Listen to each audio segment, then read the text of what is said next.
So those are the two joints that go together, and on those holes is where I'm drilling the dowel. These are what the dowels look like. They're going to go into there and into there and bring that piece together.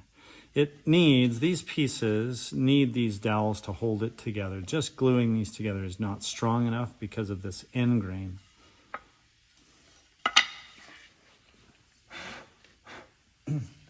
The on button is here.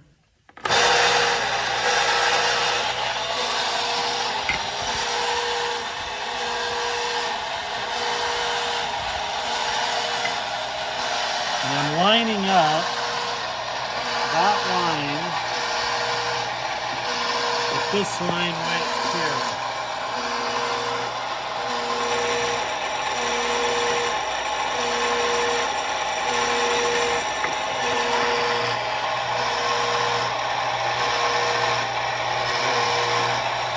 Now remember to keep your fingers out of there. That's gonna hurt. Then I press down on the pedal down below. And as I press the pedal, the clamp will come down and the drill bit will come in.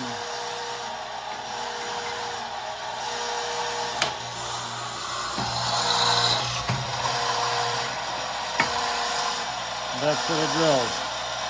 Next one, blow it out so it's nice and clean, and be very good at aligning those lines.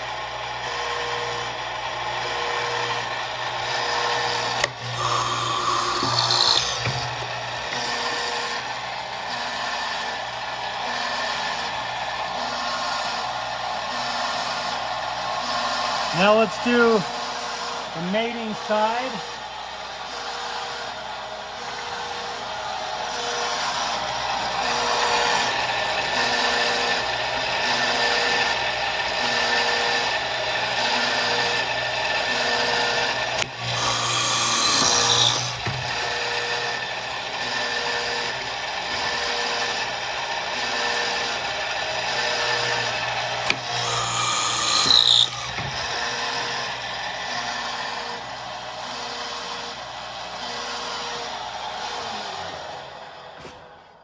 Now I'm going to do a little check.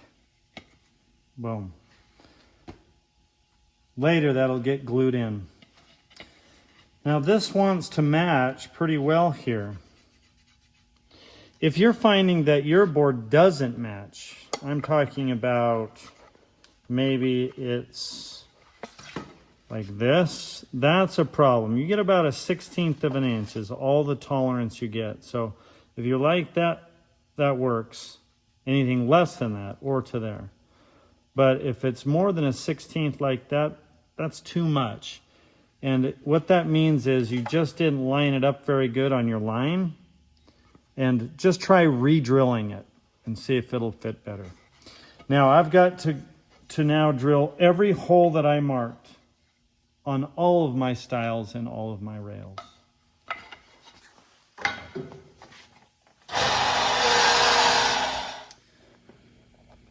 I've completed cutting all my dowel holes in all my boards where I've marked them.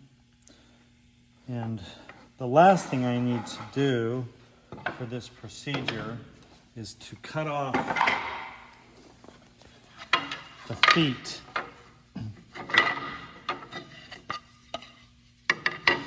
That's right here where I've marked them previously.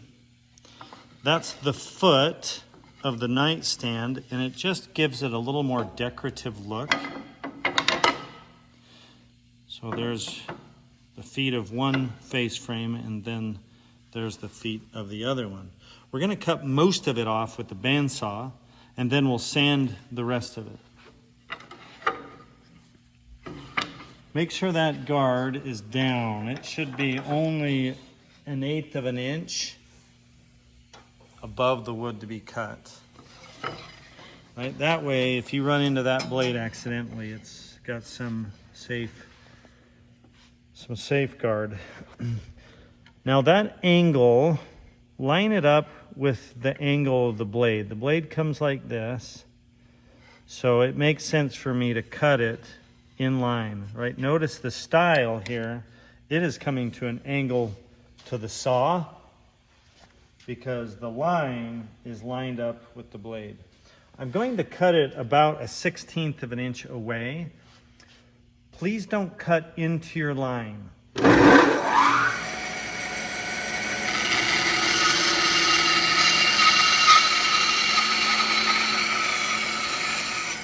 Notice where my hands are. I'm always 5 for 5 for that blade. That's how much I want to be taken off. But I never cut off my blade or my line. I never cut off my line. Now, if this is your first time, which it probably is, right, take a few practice cuts.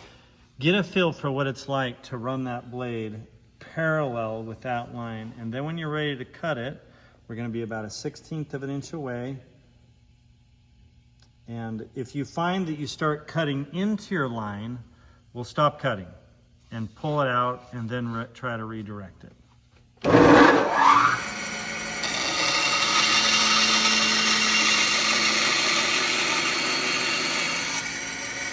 Better to cut too heavy than it is to cut inside the line. Now let's do the other ones.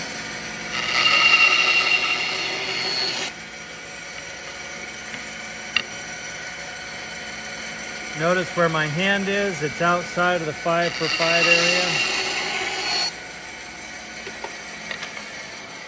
Now we're going to go over to the sander and clean them up. Okay, here at the sander, I'm going to do the same thing. After I turn it on, I'm going to press it in, and all I'm doing is cleaning off this not so pretty edge, smoothing it off. But still, I'm not going to sand past my line.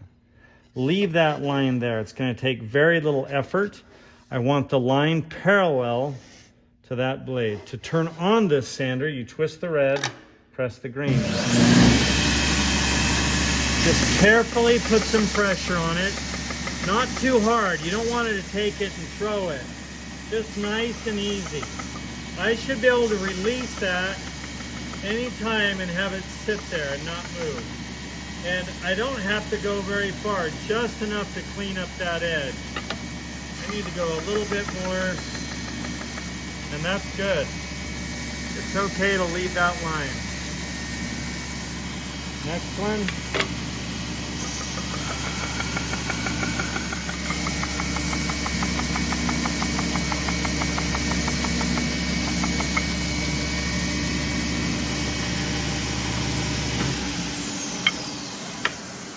We are done with procedure 1.